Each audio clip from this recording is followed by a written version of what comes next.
Hi అండి, నమస్తే. ఇవాళ స్పెషల్ పాతకాలం నాటి కందిపప్పు పచ్చడి అండి.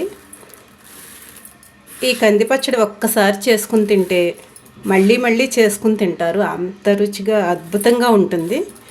దీనికోసం ముందుగా నిమ్మకాయ సైజు చింతపండు తీసుకుని వేడి నీళ్ళల్లో నానబెట్టుకుందాం. వేడి నీళ్ళు పోసుకుందాం. ఇప్పుడు స్టవ్ మీద పాన్ పెట్టుకుని ఒక కప్పు కందిపప్పు అండి, సుమారుగా 100 గ్రాముల కందిపప్పు తీసుకున్నాను నేను. దీన్ని లో ఫ్లేమ్లో బంగారు రంగు వచ్చేంత వరకు కూడా సన్న సెగ మీద కంటిన్యూగా కలుపుకుంటూనే వేయించుకోవాలి.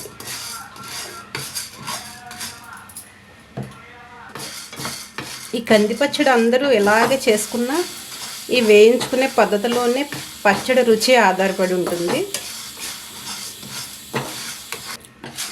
పప్పు గోల్డెన్ కలర్ వచ్చేంత వరకు వేగింది చక్కగా. దీన్ని ప్లేట్లో వేసుకుని చల్లారబెట్టుకుందాం. మళ్ళీ పాన్ పెట్టుకుని ఆయిల్ వేసుకుందాం.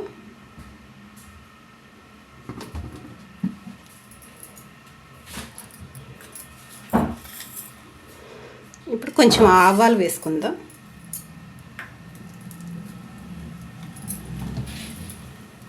కొంచెం మెంతులు కూడా వేసుకుందాం.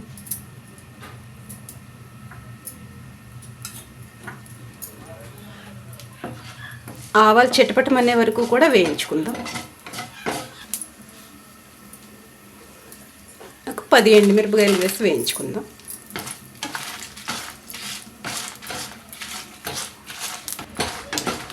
ఇవి వేగాయి, స్టవ్ ఆఫ్ చేసి చల్లారబెట్టుకుందాం. ఇప్పుడు ఈ చల్లారినవన్నీ మిక్సీ జార్లో వేసుకుందాం.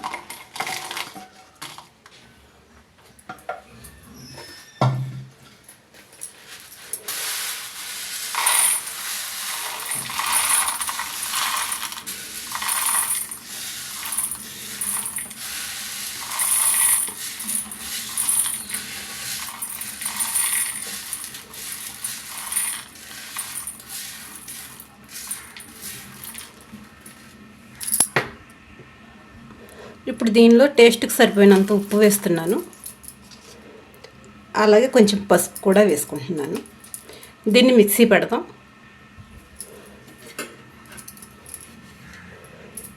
ఇప్పుడు దీనిలో వేడి నీళ్ళల్లో నానబెట్టుకున్న చింతపండు గుజ్జు వేసేద్దాం.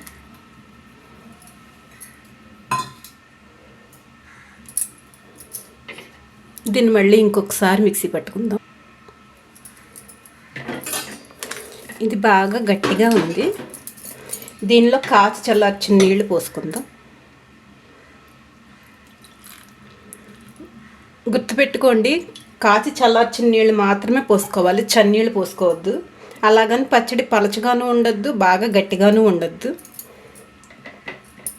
చక్కగా ముద్దలా ఉండాలి. అలా ఉంటేనే నిలవ ఉంటుంది, టేస్ట్గాను ఉంటుంది. దీనిలో ఇప్పుడు ఒక 1/2 స్పూన్ జీలకర్ర వేసుకుందాం.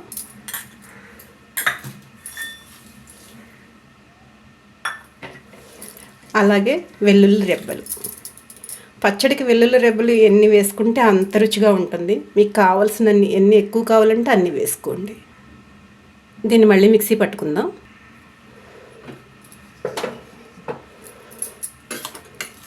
కంది పచ్చడి రెడీ అయ్యింది. ఇలా ఉంటే సరిపోతుంది. ఈ పచ్చడిలో కాస్త నెయ్యి కానీ నువ్వుల నూనె కానీ వేసుకుని తింటే ఎప్పుడు తినే కంటే 4 ముద్దలు ఎక్కువే తింటారండి. అంత అద్భుతంగా ఉంటుంది. ఈ కంది పచ్చడి కనుక మీకు నచ్చినట్లయితే లైక్ చేయండి, షేర్ చేయండి, సబ్స్క్రైబ్ చేయండి ప్లీజ్.